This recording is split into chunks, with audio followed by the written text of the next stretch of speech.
No terceiro episódio da série especial Como a Covid Mudou o Mundo, a correspondente Priscila Asbeck traz os impactos da pandemia sobre a economia global, os empregos perdidos, a ajuda que os governos tiveram que oferecer à população e como a tecnologia salvou muitos negócios. Maravilhoso. A Jupira é o tipo de empresária que não para um segundo. Diego, qual que é o peixe da Fish of the Day? Um empadão de frango, um catupiry, cadeirinho e beijinho. Tema? Tem vaso de caipirinha aí?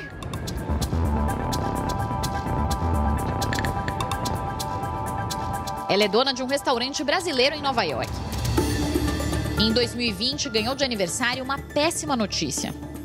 O dia que a cidade fechou foi 16 de março, que é o dia do meu aniversário. Então, 16 de março, 2020, eu ganhei de presente de aniversário o fechamento da cidade inteira. Mas com o restaurante aberto desde 1998 e uma clientela fiel, a Jupira encontrou alternativas. Reforçou o delivery, passou a vender pratos congelados e buscou autorização para adotar os sheds, as varandinhas que ficaram famosas na pandemia. Tudo no menu que a gente podia congelar e vender, a gente fez. Empadão de frango. E vendia muito.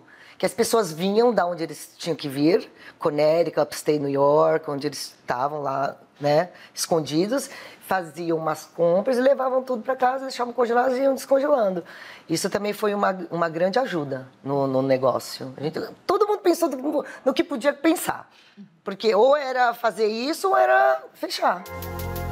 Benefícios foram necessários para sustentar pessoas que perderam emprego e empresas que corriam risco de fechar as portas. A pandemia empurrou mais de 60 milhões de pessoas para a extrema pobreza no mundo, segundo dados do Banco Mundial.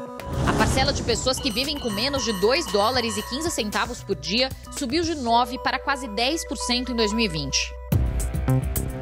Os Estados Unidos gastaram 11% do PIB com programas sociais durante a pandemia, o maior percentual entre economias de alta renda, segundo a OCDE, o chamado Clube dos Países Ricos. Um forte estímulo à demanda. We had the capacity to manufacture hindered by essentially this disease, and the basics of economics are that if you don't have sufficient supply and there is sufficient demand, then prices go up. And that's basically what happened, and I think we're still feeling some of the impacts of that. A inflação chegou a um pico de 9% nos Estados Unidos em 2022, o maior patamar em 40 anos. E desde então, não voltou à meta de 2% do Banco Central americano. Right now, I would say in the United States, the risk is that inflation continues to persist. That interest rates need to remain at a restrictive level where the Fed's putting the foot on the brake. And of course, the performance of the U.S. economy has implications for the global economy. Things like eggs and milk and bread, I would say probably close to maybe 20-25% increase. Everything feels at least 20 to 30% higher. The eggs are off the shelf. There's nothing there, as well as the price of most of what I buy. No Brasil, um estudo do Fundo Monetário Internacional, o FMI, revelou que as medidas de auxílio do governo durante a pandemia chegaram a 4% do PIB. Mas, segundo o fundo, um programa social com um custo 50% menor seria o suficiente para proteger a população. O mundo todo gastou, sim, uns mais, outros menos, é verdade. Quem gastou mais sofreu mais com inflação, quem gastou menos sofreu menos. Com o aumento de gastos, o endividamento público sobe e o risco de investir no país aumenta. Quando entra essa questão da confiança, o que a gente vê? Uma tendência de saída de recursos do país ou incapacidade de atrair entrada de recursos. A gente vê remessas de recursos mais fortes de empresas e de pessoas. E aí significa taxa de câmbio mais alta. Taxa de câmbio mais alta significa inflação mais alta e também, né, o Banco Central precisando subir juros para conter a inflação. A taxa taxa básica de juros no Brasil está em 13,25%, maior patamar desde agosto de 2023. E a inflação em fevereiro atingiu o maior nível em 22 anos.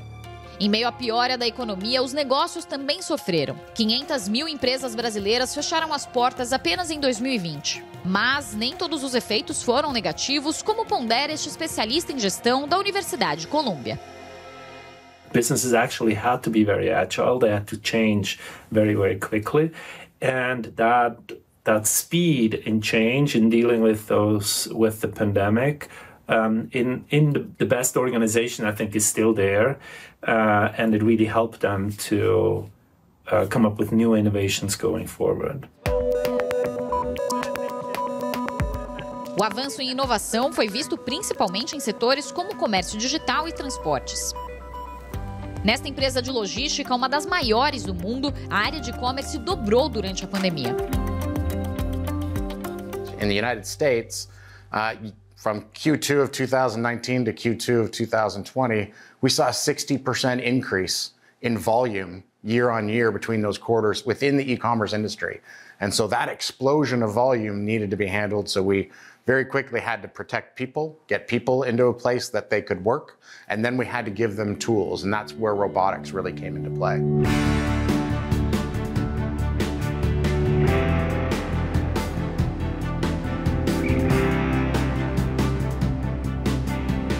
Neste momento, neste hub aqui que fica do lado do aeroporto de Nova York, esse avião está sendo carregado para levar mercadorias para a Alemanha. Antes da pandemia, eram cerca de 6 viagens por dia que aconteciam com essas aeronaves que vão para a Europa e para a China e também para outras regiões do mundo em um dia. Agora são 10 viagens. Eram também 3 aeronaves, agora são 5 para dar conta desse aumento de volume por causa do crescimento do e-commerce.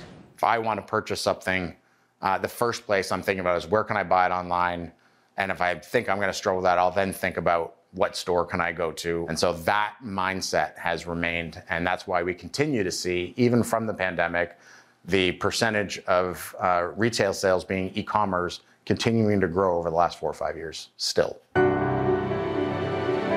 No Brasil, os pedidos online também explodiram durante a pandemia.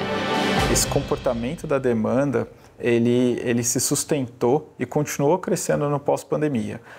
Então, o que talvez a pandemia trouxe foi uma intensidade, né, talvez quase antecipando ali uma tendência que já era natural do mercado, de um crescimento da adoção do delivery online, do e-commerce no geral no Brasil. A gente sai de 20 milhões de pedidos, vai a 60 milhões de pedidos ao término da pandemia e hoje a gente transaciona mais de 110 milhões de pedidos.